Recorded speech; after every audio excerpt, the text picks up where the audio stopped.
बोलो सतगुरुदेव की जय। बंदी छोड़ कबीर परमेश्वर जी की जय। बंदी छोड़ गरीबदास जी महाराज जी की जय। स्वामी राम देवानंद जी गुरु महाराज जी की जय। सर्व संतों की जय, सर्व भक्तों की जय, धर्मी पुरुषों की जय। श्री काशी धाम की जय, श्री छुड़ानी धाम की जय, श्री करौथा धाम की जय, श्री बरवाला धाम की जय। सत साहिब। ग्रीव नमो नमो सतपुरुष को नमस्कार गुरु के नहीं। सुर नर मुनि जन साधुआं संतों सर्वसदी नहीं। सतगुरु साहेब संत सब दंडोतम प्रणाम। आगे पीछे मध्य हुए तिनको जा कुर्बान। नराकार निर्विषम काल जाल भयभंजनम निर्लेपम निज निर्गुणम अकलनो बेशुंदनम। सोहम सुरति समाप्तम सकल समाना निर्तलय। उज्ज्वल हिरंबर हरदमम बेपरवा अथा है। वार पार नहीं मज्जतम। गरीब जो सुमर सिद्ध होई गणनायक गलताना। करो अनुग्रह सोई पारस पद परवाना। आदि गणेश मनाऊं गणनायक देवन देवा। चरण कमल लो लाऊं आदंत करूं सेवा। परम शक्ति संगीतम ऋषि दाता सोई। अवगत गुण अतीतम सत्य पुरुष निर्मोही। जगदम्बा जगदीशम मंगल रूप मुरारी। तन मन अर्पों शीसम भक्ति मुक्ति भंडारी। सुर नर मुनि जन ध्यावे ब्रह्मा विष्णु महेशा। शेष शेष मुगावे पूज्य आदि गणेशा। इंद्र कुबेर सरीखा वरुण धर्म राय जावे। समरस जीवन जी का मन इच्छा फल पावे। 33 कोटि अधारा ध्यावे शेष 88। उतरे भव जल पारा कट है यम की फांसी। 33 कोटि अधारा ध्यावे शेष 88। उतरे भव जल पारा कट है यम की फांसी। सत साहिब। कर जोरू विनती करूं धरूं चरण पर शीस। गुरु जी नाम देवानंद जी महाराज ने दियो नाम बख्शीश।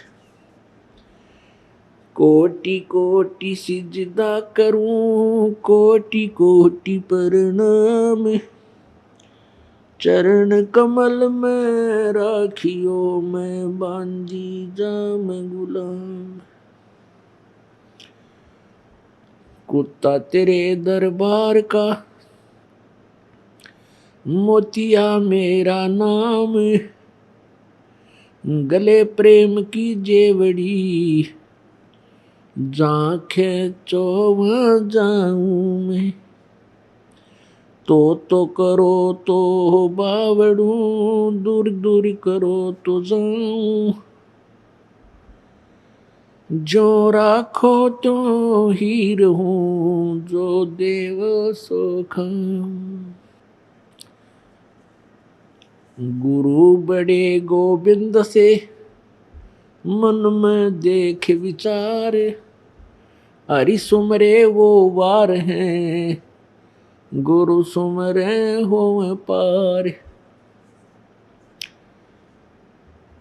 7 द्वीप 9 खंड में गुरु से बड़ा ना कोई। करता करे ना कर सके गुरु करे सो होए। जय इब के सतगुरु मिले सब दुख आखुरो। चरणों ऊपर शीश धरूं कहूं जो केनियो। कबीर साईं मिलेंगे पूछेंगे कुशलात, आद्य अंत की सब कहूँ, अपने दिल की बात, गुरु जी तुम ना भूलियो। चाहे लाख लोग मिल जाएं, हमसे तुमको बहुत है, तुमसे हमको नाई, तुमरे विसारे क्या बने, मैं किसकी शरण में जाऊं। शिव वृंच मुनि नारदा, तिनके हृदय न समाऊं, अवगुण किए तो बहुत किए, करत न मानी हारे, बावे बंदा बख्श दियो, बावे गर्दन उतारे। अवगुण मेरे बाप जी, बख्शो गरीब निवाजे, जो मैं पूत कपूत हूँ, बोहर पिता को लाजे। मैं अपराधी जन्म का, नक्सक भरे विकार, तुम दाता दुख भंजना, मेरी करो संभार। लूट सको तो लूटियो, कबीर लूट सको तो लूटियो, राम नाम के लूटे, पीछे फिर पछताओगे, प्राण जहांगे छूट। नहीं भरोसा देह का, विनस जावे छिन माही, श्वास उश्वास में नाम जपो हो, और यतन कछु नाही। श्वास उश्वास में नाम जपो, व्यर्था श्वास मत खो, ना जाने इस श्वास को हो, आवन हो कि न हो। मानुष जन्म दुर्लभ है, मिले न बारंबार, तरवर से पत्ता टूट गिरे वो बोर न लगता डार। बंदे तू कर बंदगी, जय चावे दीदार, अवसर मानुष जन्म का भाई, मिले न बारंबार। मानुष जन्म पाय के, नहीं रटे हरि नाम, जैसे कुआ जल बिना फिर बनवाया क्या काम। वो पृथ्वी पति चकवे गए, जिनके चक्र चलंत, रावण सरीखे कौन गिने, ऐसे गए अनंत। सर्व सोने की लंका होती, रावण से रणधीरम, एक पलक में राज विराजीव, जम के पड़े जंजीरम। दरियो दुर्योधन से राजा होते, संग इकोतर बाई, 11 अक्षौणी संग चले थी, देही गीद ना खाई। 60,000 सगड़ के होते, कपिल मुनि सुवर खाए, एक सपुत्र उतान पात का, परमात्म पद पाए। काशीपुरी कबीरा होते, ताहे लखोरे भाई, के सो से बन जा रे जिसके 9 लख बालद आई। परमपिता परमात्मा कबीर देव, कबीर परमेश्वर, बंदी छोड़ कबीर साहेब,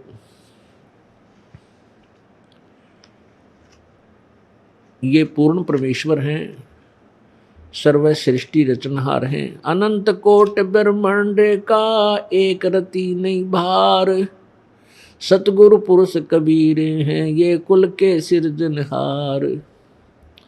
ये वही परमात्मा है जो बनारस में जुलाहा रूप में 120 वर्ष रहकर सहश्रीर आए थे, सहश्रीर चले गए। उस परमेश्वर को ना पहचान कर हम अभी तक सब मानव समाज परमात्मा से वंचित रहा, काल के जाल में फंसा हुआ है। परमात्मा को न पहचानने का कारण रहा है ये अज्ञानी संत, ऋषि, महर्षि, जिनको अपने सदग्रंथों का यथार्थ ज्ञान नहीं था। परमेश्वर कबीर देव ने, सच्चिदानंद घन ब्रह्म ने स्वयं आकर के, सह शरीर आकर के 120 वर्ष बनारस में रह करके अपनी महिमा की वाणी, अपनी जानकारी कबीर वाणी द्वारा हमें प्रदान की। और बुद्धिमान जो परमात्मा को पहचाना जिस महान आत्मा ने, उसने उसको लिपिबद्ध किया, लेकिन हम उस वाणी को पहचान नहीं सके। हमारे को उस वाणी को पहचानने नहीं दिया इन नकली संतों ऋषियों ने। ये कहकर हमें बहकाते रहे कि कबीर एक अशिक्षित व्यक्ति है, ये वेदों और गीता जी के विषय में नहीं जान सकता, क्योंकि पवित्र चारों वेद, पवित्र गीता जी, पवित्र पुराण, ये सभी संस्कृत भाषा के अंदर लिपिबद्ध थे। और परमेश्वर ने अपनी सिंपल लैंग्वेज में, साधारण भाषा में वही तत्वज्ञान जो पवित्र वेदों में, चारों वेदों में, पवित्र श्रीमद् भगवत गीता जी में, पवित्र पुराणों में जो लिखा हुआ है, वही अपनी सिंपल लैंग्वेज में, साधारण भाषा में लिखवाया था, बोला था, इसलिए कि वो जन साधारण भी इस तत्व ज्ञान से परिचित हो सके। लेकिन काल से प्रेरित उन नकली संतों, ऋषियों, काल के दूतों ने परमात्मा की वाणी को रिजेक्ट करवा दिया, हमारे हृदय से उतार दिया कि इसके अंदर वेदों और गीता के विरुद्ध ज्ञान दिया हुआ है, पुराणों के विपरीत ज्ञान है। तो हमने उस अमर वाणी को विशेष ध्यान से नहीं पढ़ा, ना देखा, और उनकी इस टिप्पणी को सत्य माना, इस कथन को हमने सत्य मान लिया कि कबीर जी संस्कृत भाषा से अपरिचित होने के कारण सदग्रंथों के ज्ञान से अपरिचित है। इसलिए उन परमेश्वर ने जो बताया था, क्या बताते थे प्रभु परमेश्वर कबीर देव जी, अपनी महिमा आप बताया करते थे। 3 लोक का राज है ये ब्रह्मा विष्णु महेश, ऊंचा धाम कबीर का वाणी बेरे विदेश। कि तुम्हारे ब्रह्मा विष्णु महेश जी का 3 लोक में प्रभुता है, एक एक विभागीय मंत्री हैं। श्री ब्रह्मा जी रजगुण विभाग के, श्री विष्णु जी सतगुण विभाग के, श्री शिव जी तमोगुण विभाग के मंत्री हैं। ये 3 लोक पर इनका राज है। कौन से लोक हैं वे? स्वर्गलोक, ये अपना पृथ्वी लोक, और एक पाताल लोक जो नीचे है। इन 3 लोकों के प्राणियों के ऊपर इनका इतना अधिपत्य है कि जैसे ब्रह्मा जी के रजोगुण से प्रभावित होकर सभी प्राणी संतानोत्पत्ति करते हैं और यहाँ की सुख सुविधाओं की तरफ दौड़ते हैं। श्री विष्णु जी के सतोगुण के प्रभाव से एक दूसरे में ममता मोह जबरदस्त ढंग से जकड़ी हुई है, ताकि हम यहाँ से हिले नहीं, हमारी यहाँ से आस्था हटे नहीं और यही फंसे रहें।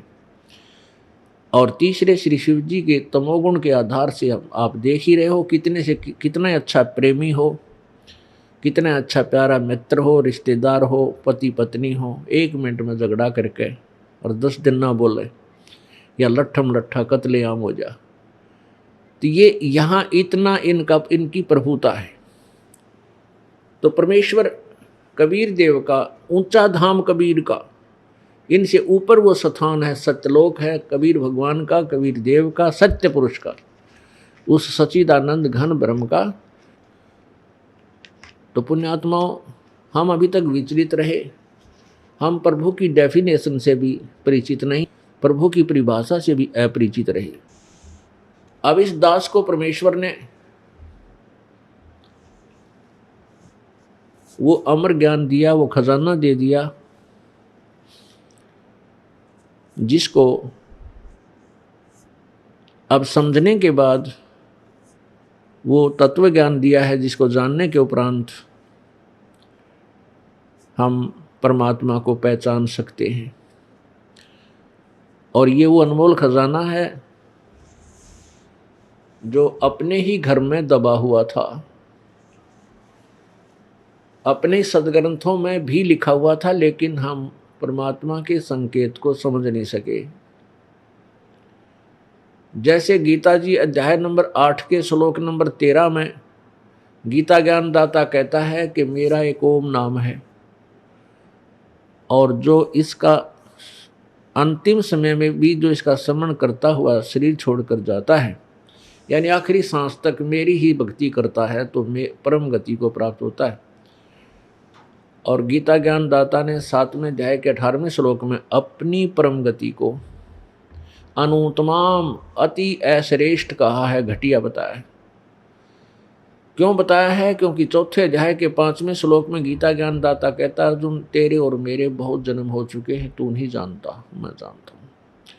क्योंकि जन्म मृत्यु गीता ज्ञान दाता की भी है, ब्रह्मा विष्णु महेश जी की भी है, और ब्रह्म की भी है, पर ब्रह्म की भी है। गीता ज्ञान दाता ब्रह्म है, लेकिन वो पूर्ण परमात्मा, पूर्ण ब्रह्म, सत्य पुरुष कबीर देव है, उसकी जन्म मृत्यु नहीं है, वो अजरो अमर है।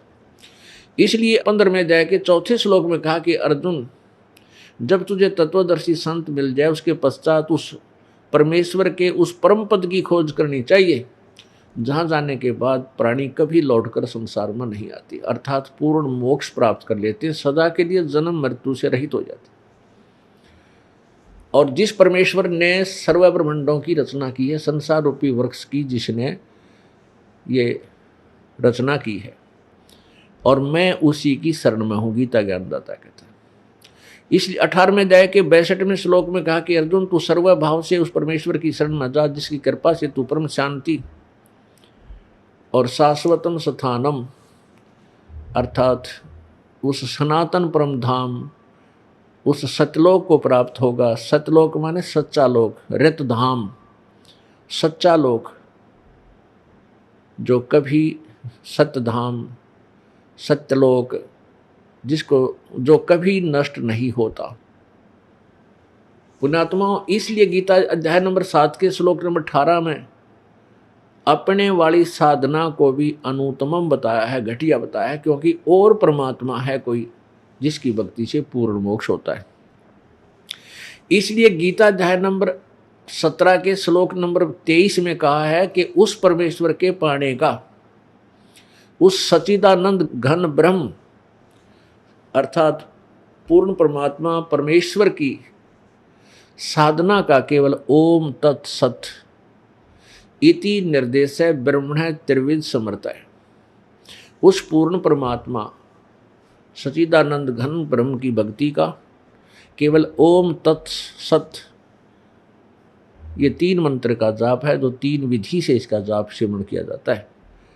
और सृष्टि के प्रारंभ में विद्वान पुरुष जो तत्व ज्ञान से परिचित हुए, इसी आधार से अपनी साधनाएं यज्ञ आदि किया करते थे। पुण्यात्माओं, कुछ संतजन हरिओम, इस ओम तत्सत के साथ हरि ओम और लगा के अपनी तरफ से ये एक मंत्र बनाकर अपने अनुयायियों को देते हैं। इसका ही रट शुरू करवा दी, हरिओम तत्सत, हरिओम तत्सत, हरिओम तत्सत। ऐसे ऐसे कई पुजारी हमें मिले, उन्होंने बताया कि वो संत ये नाम देता है, वो संत ये नाम देता है, और उनके भूत अंदर प्रवेश है, प्रेत उनके अंदर प्रवेश है, उनकी दुर्गति हो रही है, चक्कर खा के गिर जाते हैं, हंसी आंखें हो जाती हैं।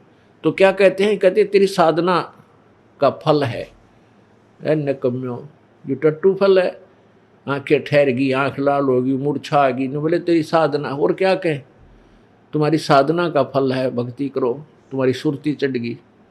तुम्हारी कुंडली खुल गई। मूर्ख बनाने तो अतिरिक्त कुछ भी काम नहीं। ये सब व्यर्थ बातें हैं, क्योंकि इनको ओम तो सीधा मंत्र है। खुद गीता ज्ञान दाता 8वें अध्याय के 13वें श्लोक में कहता है मेरा एक ओम मंत्र है, और उस परमात्मा के पाने के ये तीनों मंत्रों का सहयोग है। ब्रह्म की साधना भी करनी है, और तत्नाम परब्रह्म का मंत्र है, ये कोई सांकेतिक मंत्र है। और सत ये पूर्ण परमात्मा परमेश्वर की भक्ति का मंत्र है, ये सांकेतिक है, ये गुप्त है, ये दास बताएगा। वस्तु कहीं खोजे कहीं, किस विधि लागे हाथ, एक पलक में पाइयो भेदी ले लो साथ। वस्तु कहीं और खोजे कहीं, ढूंढे कहीं, किस विधि लागे हाथ, एक पलक में पाइयो भेदी लीजिए साथ। अब ये अपना खजाना अपने ही घर में, अपने ही सदग्रंथों में विद्यमान है, लेकिन ये सांकेतिक है, और सांकेतिक को भेदी बता सकता है, तत्वदर्शी संत ही बता सकता है, अन्य कोई नहीं बता सकता। तत्वदर्शी संत स्वयं परमेश्वर बनकर आए थे। कबीर देव जी आज से लगभग 600 वर्ष पहले बनारस में, काशी में 120 वर्ष रहे। तब उन्होंने ये तत्व ज्ञान अपनी अमृतवाणी कबीर वाणी में लिखा था। सच्चिदानंद घन की वाणी में पूरा विस्तार से लिखा, और उसको हम नहीं समझ सके, कबीर पंथी भी नहीं समझ सके। पता नहीं क्या के क्या नाम देते हैं, पता नहीं क्या व्याख्या करते हैं। और दूसरे तो जो कबीर पंथी नहीं है, वो तो कबीर जी की वाणी को समझ ही क्या सकते हैं, वो तो है ही अलग से, उनकी लाइन ही दूसरी है। और जो वेदों को शिरोधार्य मानते हैं, वेदों को सत्य मानते हैं, वो वेदों को नहीं समझ सके। हाय हाय, परमात्मा की वाणी है भाई। सतगुरु बिन काहू न पाया ज्ञाना, जो थोथा बुझ छड़े किसाना। भाई गुरु बिन वेद पढ़े जो प्राणी, समझे न सार रहे अज्ञानी। अब प्रसंग चल रहा है कि वस्तु कहाँ खोजे कहाँ, किस विध लागे हाथ, एक पलक में पाइयो भेदी लीजिए साथ। एक समय एक गांव में एक साहूकार रहता था, और उस साहूकार ने अपना धन अपने ही जमीन में, अपने ही बाउंड्री में दबा रखा था, अपने घर में ही नीचे गहरा दबा रखा था। और उसके विषय में अपनी बही में, एक बुक होती थी पहले, बही बोला करते उसको, वो कोरी कापी जिसको कहते हैं ना, प्लेन पेपर की एक नोटबुक सी होती थी, बही बोलते थे उसको। अब बही अब भी है गांव में साहूकारों के पास, जैसे डायरी समझ लो, आजकल डायरी बन गई। तो उस बही में लिख रखा था कि धन मैंने ऐसे ऐसे दबा रखे। अपने पुत्रों को कहा करता, बेटा मेरी मृत्यु के बाद चिंता मत करियो, मैंने धन बहुत दाब रखा है, और इस नोटबुक में लिख रखा है, वही में, और उसको समझकर प्राप्त कर लियो। अब समय आ गया, उसके पिताजी की मृत्यु होगी। मृत्यु होने के बाद पिताजी का अंतिम संस्कार करने के उपरांत उन बच्चों ने सोचा भी पिताजी ने बही में लिख रखा था, वो धन बहुत है, देखते हैं। उस बही में लिखा हुआ था, उस नोटबुक में लिखा था कि कोई भी महीना लीजिए कि जेठ उतरते की चतुर्दशी की रात्रि के 12 बजे इतना धन मंदिर के गुंबद में दबा रखे। क्या लिख रखा था कि जेठ उतरते की चतुर्दशी यानी चांदनी रात, चांदनी चतुर्दशी सुदी, जिसमें रात्रि में चंद्रमा निकलता है, रात्रि के 12 बजे, और मंदिर के गुम्बज में इतना पैसा दबा रखा है। उस साहूकार ने अपने ही आंगन में एक मंदिर बनवा रखा था, और उस मंदिर का ऊपर गुम्बज बना हुआ था, पूजा करते थे उसमें। तो उनके पुत्रों ने बही को पढ़ा, उस नोटबुक में लेख पढ़ा, और रात्रि के समय 12 बजे वो मंदिर का गुम्बज फोड़ दिया, ताकि इसमें धन दाब रखा पिताजी। तो वो धन उसमें था नहीं, वो मंदिर फोड़ दिया, गुम्बज फोड़ दिया, पैसा पाया नहीं। अब बड़े हताश हुए, और गांव वाले कहने लगे, रहे निकम्मों, तुम्हारे पिताजी ने तो ऐसा बढ़िया मंदिर बनवाया था, नास्तिकों तुमने क्यों तोड़ दिया मंदिर। अब न्यू क्यों बताओगे, इसमें पैसे दाब रखे मेरे पिताजी ने। कहने लगे, जी बढ़िया बनावाएंगे इसको, मेरे पिताजी कह के गए थे, बेटा इसको अच्छा बनवाना। गांव वाले शांत हुए। फिर उन बच्चों को बड़ा दुख हुआ कि पिताजी ने तो झूठ बोल दिया, जहां लिखा था वो पैसा वहां मिला नहीं। दोनों बड़े क्षुब्ध हुए, पिताजी को उलाने देने लगे कि पिताजी झूठ बोलते थे, झूठे थे। एक दिन उनका चाचा जी आ गया, कोई नाते में उनके पिता का मित्र था, वो वहां आ गया। उनसे जब कुशल मंगल होने के बाद पूछा कि अंकल जी, मेरे पिताजी तो बहुत झूठे आदमी थे, नो क्या करते, वे हमारे पास घना है धन है बेटा, और हमने दबा रखा है, और पिताजी का जहाँ उन्होंने लिखा था वो धन मिला नहीं हमने, पिताजी झूठ बोल गए। तो उनका अंकल जो था, उनके पिताजी का मित्र, वो कहने लगा, भाई वो नोटबुक मुझे दिखाओ, वो बही मुझे दिखाओ। उसने पढ़ कर देखा कि जेठ उतरते की चतुर्दशी, यानी सुदी चतुर्दशी 14, और रात्रि के 12 बजे मंदिर के गुम्बज में इतना धन दाब रखा। तो वो समझ गया तुरंत, कहने लगा, बेटा यो मंदिर का गुम्बज उतना ही बनाओ, वैसा ही बनाओ, बड़ा छोटा मत करियो, और धन बताऊंगा मैं तुम्हारे को। और उसमें 1 महीना शेष था, वह जेठ उतरते की 14 में, और 1 महीने के बाद आऊंगा मैं जेठ उतरते की 14 ने, ये मंदिर तैयार कर दो इतने। उन्होंने मंदिर तैयार कर दिया, वो गुम्बज न्यू का न्यू। उस दिन आकर के रात्रि के समय उनके अंकल ने, उस ताऊ जी ने, चाचे ने बताया कि जहां चंद्रमा के प्रकाश से मंदिर के गुम्बज की छाया उनके आंगन में जहां थी, उसको निशान लगा दिया कि यहां खोदो। अब वहां रात ने खोदा तो धन जो का तो मिल गया। तो ये संत जो हैं, ये गुम्बज फोड़नीय हैं, इनको अपने सदग्रंथों का ज्ञान हुआ नहीं, और सब ने बकवाद गढ़ रखी है। अब इस दास को परमात्मा ने इतनी बुद्धि दी कि हमने वो स्थान ढूंढ लिया जहां यो खजाना था। ये सांकेतिक शब्द हैं, वो सांकेतिक शब्द थे कि जेठ उतरते की 14 रात्रि के 12 बजे और मंदिर के गुम्बज में इतने रुपये दबा रखे।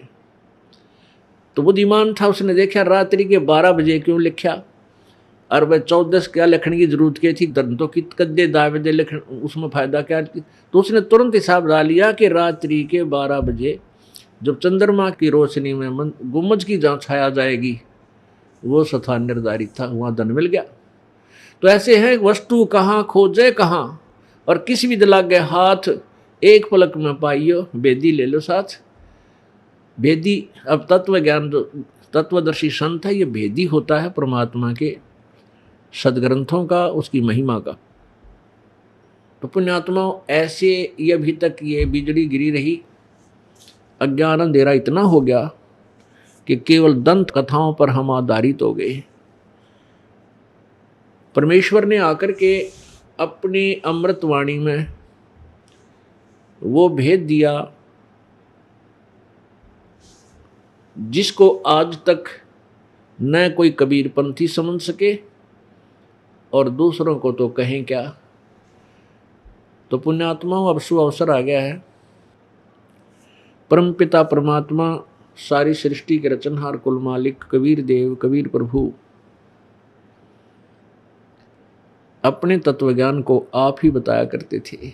आप पे आरती आप पे साजय, आप पे किंगर आप पे बाजय, आप पे ताल झान झनकारा, आप नचे आप देखण हारा, कह कबीर ऐसी आरती गाऊं, आप माहे आप समाऊं।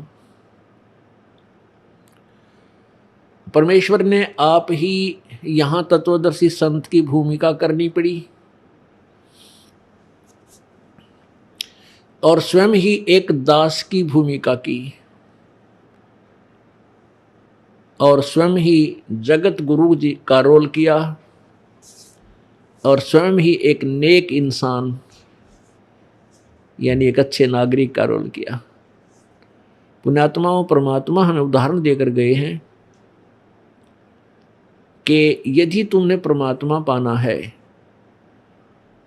परमात्मा कहते थे जैसे मैं अपनी दिनचर्या बनाए हुए हूं ऐसे ही आपने बनानी है। उस समय की धारणा थी जाति पाति छुआछूत चरम सीमा पर थी और उस समय के व्यक्ति यही मानते थे कि परमात्मा की भक्ति करना और परमात्मा का ज्ञान प्राप्त करना केवल एक ब्राह्मण वर्ग को ही अधिकार है और वही परमात्मा पा सकते और अन्य वर्ग प्रभु प्राप्ति नहीं कर सकता, ऐसी धारणा बनी हुई थी। तो परमेश्वर ने आकर के अपनी लीला एक शूद्र वर्ण में, जैसे अपने 4 वर्ण हैं ब्राह्मण क्षत्रिय वैश्य और शूद्र, तो परमात्मा शूद्र वर्ण में आए और जुल्हे की भूमिका की। और जुल्हा भी इतना गरीब, हैंड टू माउथ, यानी इतनी दारिद्री, इतनी गरीबी कि प्रतिदिन कपड़ा बुने, 2-4 दिन में जितना बन जाए उसको, उसकी जो कमाई आवे थी, उसकी बुनाई आवे थी पैसे की, उससे अपना गुजारा करते थे और भगवान भजते थे। वो हमें एक शिक्षा देकर गए हैं कि बच्चों, परमात्मा पाने के लिए जाति मजहब का लक्ष्य नहीं है। परमात्मा पाने के लिए आत्मा निर्मल हो, विकार रहित हो, बीड़ी शराब मांस तम्बाकू आदि ये त्यागनी पड़ेंगी, चोरी ठगी बकवाद, और पूर्ण गुरु हो और सच्ची लगन से भक्ति करो। गरीब हो चाहे अमीर, रंग है चाहे राजा, किसी भी वर्ण का व्यक्ति है, चाहे ब्राह्मण है, चाहे अक्षत्रिय है, चाहे वैश्य है, चाहे शूद्र है, यदि उसको तत्वदर्शी संत मिल जाता है, भक्ति सत्य करता है, बुराइयों से दूर रहता है, तो परमात्मा प्राप्ति निश्चय होगी। इसी अंधेरे को हटाने के लिए परमेश्वर सतलोक से चलकर सहशरीर बनारस में एक कमल के फूल पर नवजात शिशु का रूप धारण करके प्रकट हुए थे। परमात्मा एक जीवन में, एक समय में, एक युग में ऐसे एक लीला भी करते हैं। वो एक बालक रूप में प्रकट होते हैं, फिर धीरे धीरे बड़े होते हैं। वो किसी माँ से जन्म नहीं लेते, क्योंकि परमात्मा स्वयंभू है, परिभू है। वो शुक्रम अकायम ऐसनाविरम, उस परमात्मा का शरीर शुक्र यानी माता पिता के योग से बना हुआ नहीं होता, बीज से नहीं बनता, शुक्र से नहीं बनता। शुक्र अकायम, शुक्रम अकायम, माता पिता के योग से बनी हुई काया रहित। ऐसनाविरम, उस परमेश्वर के शरीर में नाड़ी आदि का यंत्र तंत्र नहीं है, नाड़ी तंत्र नहीं है, बगैर नाड़ी आदि का शरीर है, तेज पुंज का है, नूरी शरीर है, एक तत्व से बना हुआ है। वो परमेश्वर कबीर मनीषी स्वयंभू परिभू, परिभू माने सबसे पहले वाला प्रभु, परिभू सबसे पहले वाला मालिक, और स्वयंभू यानी वो उसका कोई उत्पत्ति करता नहीं है, स्वयंभू है, वो अपने आप मालिक है। यजुर्वेद अध्याय नंबर 40 का श्लोक मंत्र नंबर 8 में ये वर्णन है जो दास आपको बता रहा है। और वो परमात्मा ऐसे प्रकट होकर के अपनी अमृतवाणी को सुनाता है। यजुर्वेद अध्याय नंबर 5 के श्लोक नंबर 1 में कहा है, अग्ने तनुरसी विष्णुवे त्वा सोमस्य तनुरसी। वो परमात्मा सशरीर है उस परमेश्वर का, सबके पालन करने के उद्देश्य से, सबका पालन करने के लिए, यानी जैसे गीता जी अध्याय नंबर 15 के श्लोक नंबर 16-17 में 3 भगवान बताए, 3 प्रभु बताए, एक तो क्षर पुरुष, एक अक्षर पुरुष 16वें श्लोक में, और ये दोनों नासवान बताए। फिर गीता जी के 15वें अध्याय के 17वें श्लोक में कहा है कि उत्तम पुरुष है तू अन्य, जो श्रेष्ठ भगवान है, सही परमात्मा है, वो तो ऊपर वाले क्षर पुरुष और अक्षर पुरुष से कोई और है। परमात्मा इति उदाहरत है, जिसको भगवान कहते हैं, परमात्मा कहते हैं। और यह लोक त्रयम् आविश्य विभर्ति अवैश्वर है, वही तीनों लोकों में प्रवेश करके सबका धारण पोषण करता, वो अविनाशी परमात्मा है, परमेश्वर है। अब यहां वही प्रश्न आ जाता है कि वो परमात्मा विष्णुवे तवा सोमस्य तनुरसी, विष्णुवे माने तीनों लोकों में प्रवेश करके सबका धारण पोषण करने के लिए भी उस परमेश्वर का अन्य शरीर है। तो पुण्यात्मा परमात्मा सशरीर है। और ये अनाड़ी अज्ञानी ऋषि महर्षि संत अभी तक प्रभु को निराकार बताते हैं, जबकि हमारे वेद, हमारे सदग्रंथ इस बात की गवाही देते हैं कि परमात्मा सशरीर है। इसीलिए तो कहा है कि गुरु बिन काहू न पाया ज्ञाना, जो थो था बुस छड़े किसाना। गुरु बिन वेद पढ़े जो प्राणी, समझे न सार रहे अज्ञानी। उस परमेश्वर ने अपने महिमा के ग्रंथों का, जैसे चारों वेद भी परमेश्वर की महिमा ही गाते हैं कबीर जी की। परमेश्वर कबीर जी ने बताया कि वेद मेरा भेद है और मैं ना वेदन के माही, अर्जुन वेद से मैं मिलूं वो वेद जानते नहीं। जैसे गीता जी अध्याय नंबर 4 के श्लोक नंबर 32 में कहा है कि अर्जुन, जो मैंने 25 से लेकर 31 तक तुझे बताया है कि कोई ऐसी पूजा करता है, कोई ऐसी साधना करता है, कोई ऊपर को पैर करके, कोई प्राणायाम करके, कोई डेली पाठ स्वाध्याय करके ही, कोई अहिंसावादी होकर के मुंह पर पट्टी बांध कर नंगे पैरों घूमता है, कोई देवताओं की पूजा करता है और उन पूजाओं को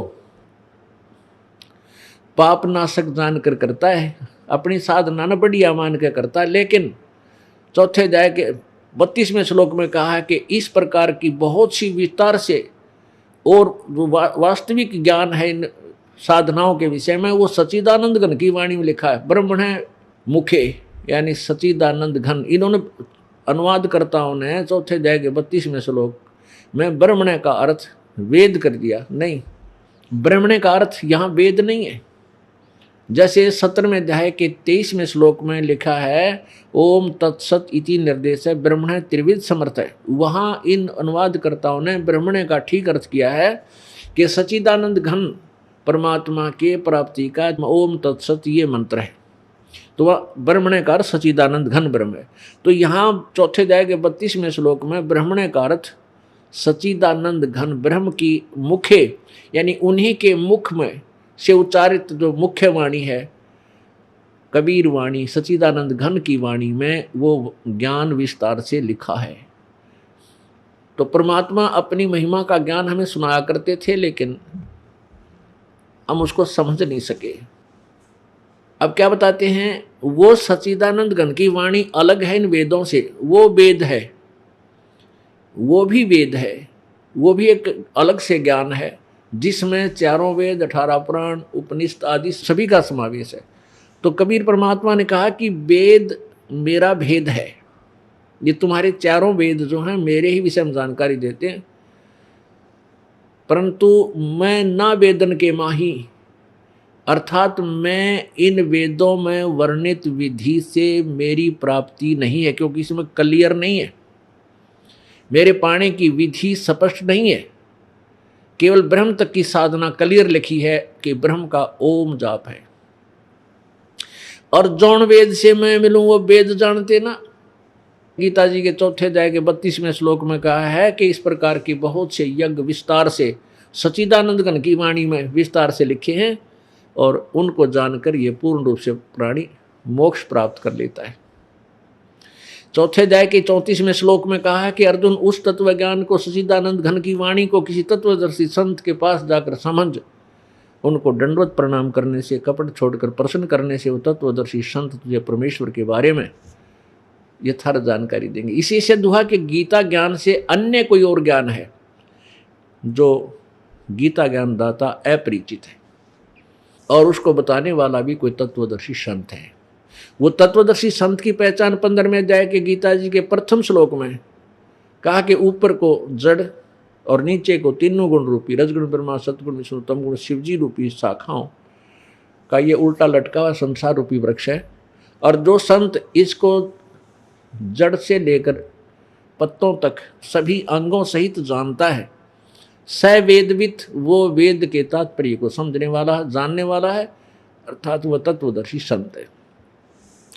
कबीर परमेश्वर स्वयं आकर के तत्वदर्शी संत की भूमिका की थी प्रभु ने। अक्षर पुरुष एक पेड़ है, निरंजन वा की डार, और तीनों देवा शाखा हैं, ये पात्र रूप संसार। ओए होए, परमेश्वर ने स्वयं आकर के अपनी महिमा आप बताई, आप आरती, आप साजे, आप किंगर, आप बाजे, आप ताल झां जनकारा, आप नचे, आप देखन हारा। कह कबीर ऐसी आरती गाऊं, आप मध्य आप समाऊं। ये देखिएगा,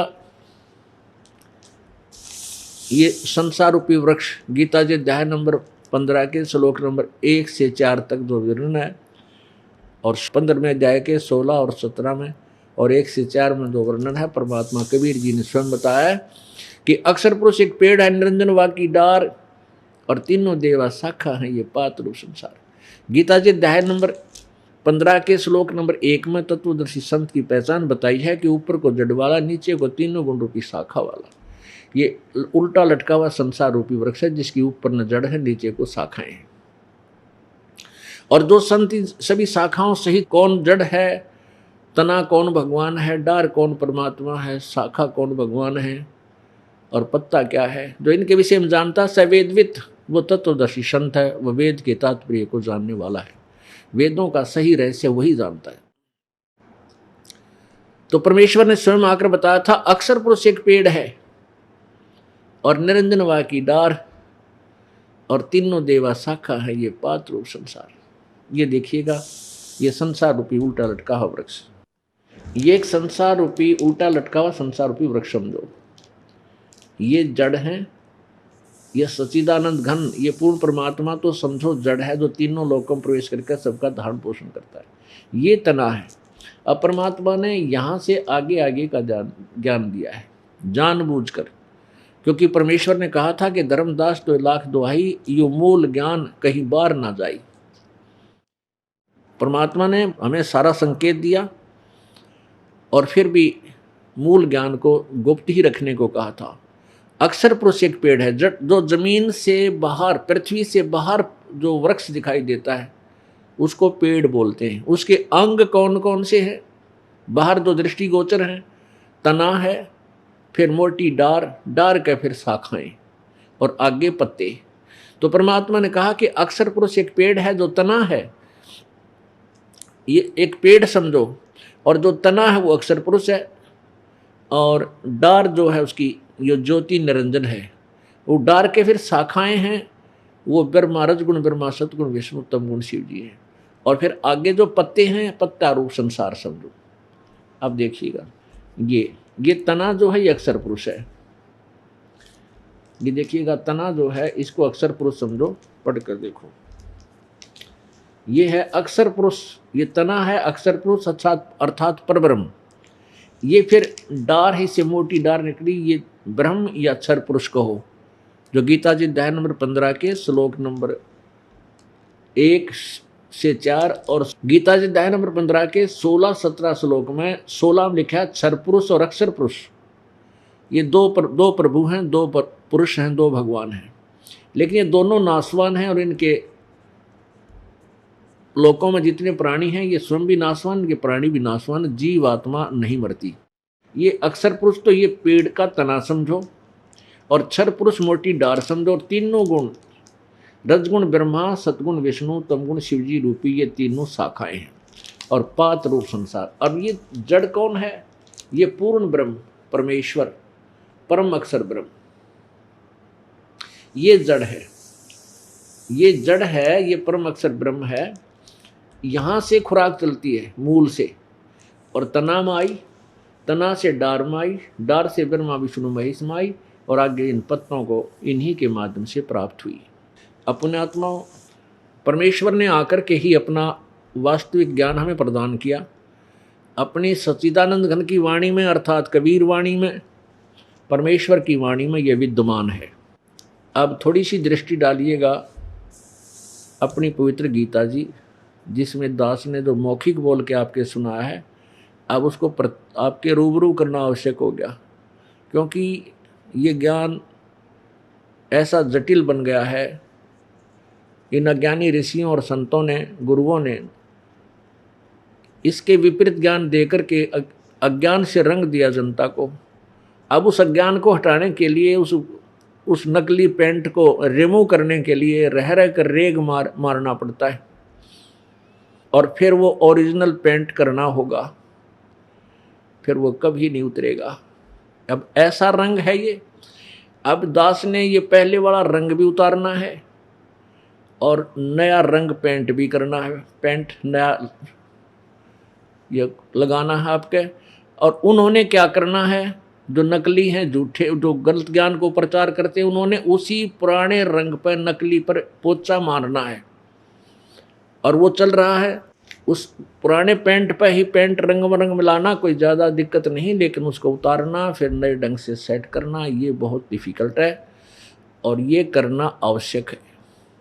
इसके लिए आपको सदग्रंथ रूबरू कराने अति आवश्यक होगे, नहीं तो कोई ना सुने इन बातें न, क्योंकि कदे सुनी को नहीं, ये ज्ञान कभी किसी ने सुनाया नहीं, तो हमने सच्चा ज्ञान तो झूठा लग रहा है, और उस झूठे को हम सत्य मान बैठे।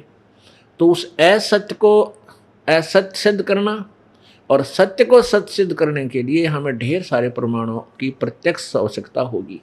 इसलिए ये दास आपको रह रह कर ये सत्य ग्रंथ सुनार दिखा रहा है। नहीं तो मैं जैसे इस एक बार जब ये ज्ञान सबके हृदय में रंग जाएगा, फिर तो सीधी कथा सुनाया करेंगे परमात्मा की महिमा की, और आप गद गद हो जाया करोगे।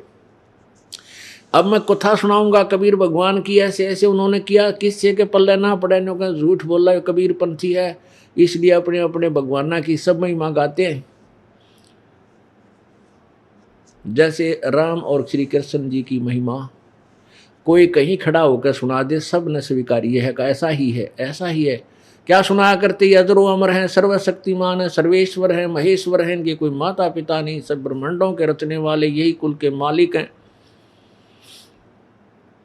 तो इस असत्य को हजारों बार सुनने से हमने इसको सत्य मान लिया था, जबकि ये ब्रह्मा विष्णु महेश कहते हैं हम तो नासवान हैं, इनकी अपनी जीवनी में लिखा है। तो पुण्यात्मा, यदि ये सदग्रंथ रूबरू ना कराइए दास, तो कोई ना सुने, इस दास के एक वचन को भी नहीं सुने, और डड़े मारे, पत्थर मारना, झूठा है, कपटी, हमारे देवताओं को यो जो नासवान बताता है, एक समस्या और पैदा हो जाए। तो इसलिए इस दास ने रह रह कर ये सदग्रंथ आपके रूबरू कराने अति आवश्यक हो गए,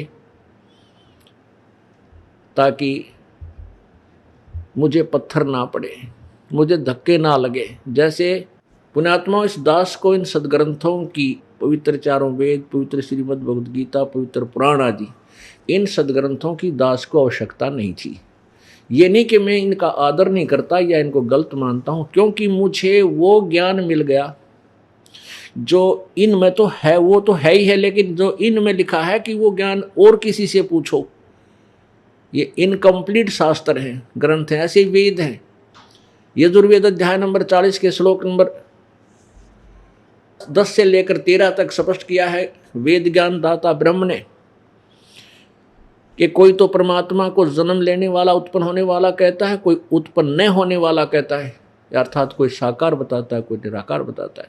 उस परमेश्वर के विषय में यथार्थ ज्ञान तो तत्वदर्शी संत बताएंगे, उनसे सुनो। इससे सिद्ध है कि वेद ज्ञान कंप्लीट नहीं है और गलत नहीं है। तो इस दास को वो सच्चिदानंद घन की वाणी मिल गई थी जिसमें इस सभी सदग्रंथों का समावेश है।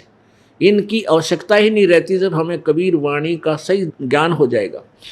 तो इसलिए ये बुरे नहीं है, लेकिन मुझे आवश्यकता नहीं थी, इसलिए दास ने सबसे पहले उन्हीं के आधार से गांव-गांव में प्रचार किया। तो उसका रिजल्ट अच्छा नहीं आया।